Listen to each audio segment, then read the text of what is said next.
Olá, amigos.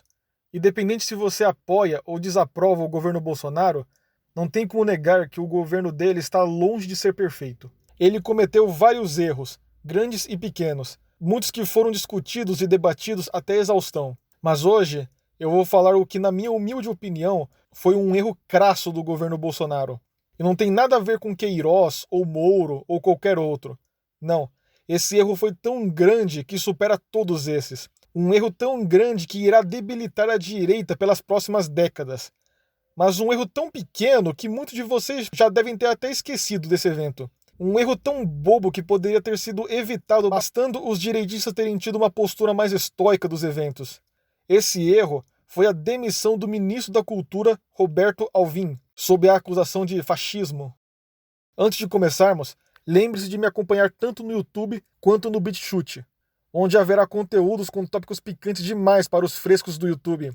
Esse vídeo em específico foi fortemente censurado, dado o conteúdo. Para um vídeo sem censura, vá para o BitChute. Além disso, entre em meu server no Discord para estarmos em contato. Agora, de volta ao vídeo. Caso você não se lembre do ocorrido, ou sequer sabe do que estou falando, ano passado, o então ministro da Cultura, Roberto Alvim, fez um vídeo pronunciando novos investimentos públicos para a cultura.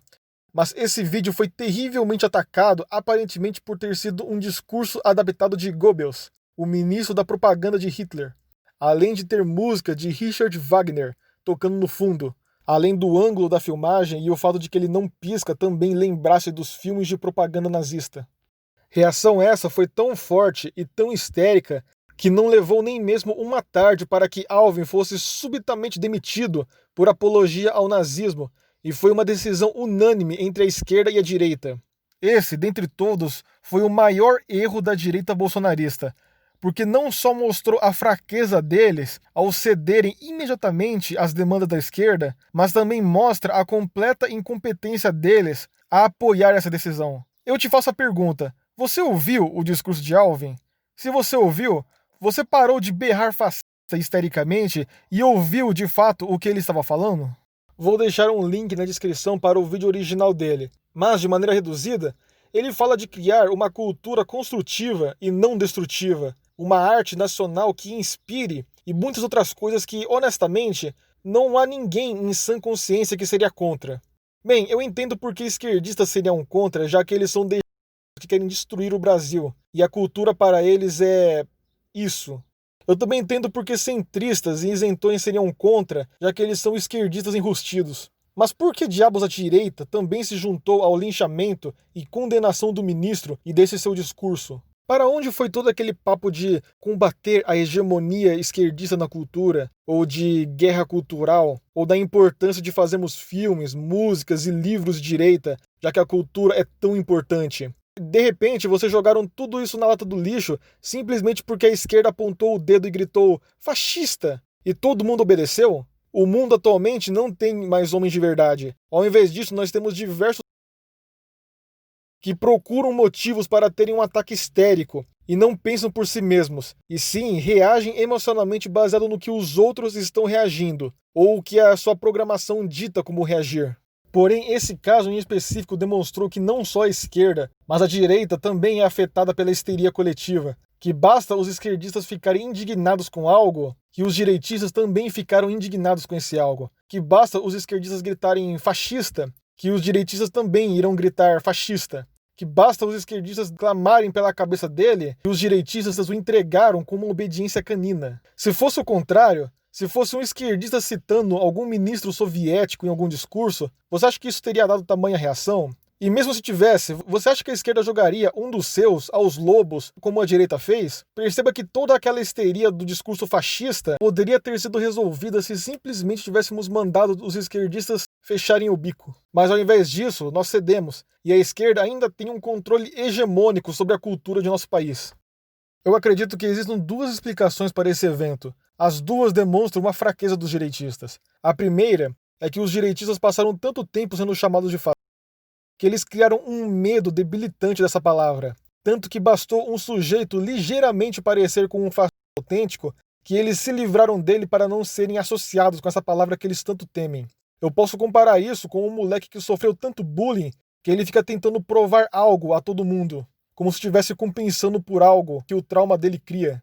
O segundo motivo é semelhante, mas ainda pior. Eu acho que é porque a histeria coletiva ao redor da palavra fascismo foi tão grande que o fascismo não se refere mais apenas a uma ideologia política, ou a um partido ou movimento histórico. Se tornou uma doença altamente contagiante que infecta qualquer coisa que ela toca. Apenas veja os motivos que houve toda essa histeria. Ele usou um discurso de Goebbels.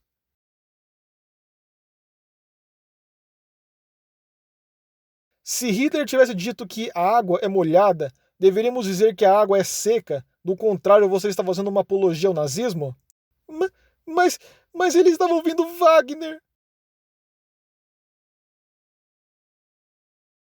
Stalin amava filmes de Velho Oeste. Isso não faz de ninguém um socialista. E qual a conclusão que você quer chegar?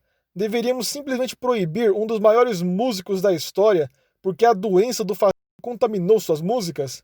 Mas, mas, mas o ângulo da câmera e o jeito que ele foi filmado lembra as propagandas das...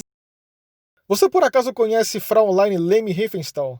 Ela foi uma das maiores cineastas de todos os tempos. E qualquer um que estude cinema aprende suas técnicas brilhantes de gravação e a importância que ela teve no cinema. Mas veja só, a Fraulein Riefenstahl era membro de carteirinha do Partido Nazista.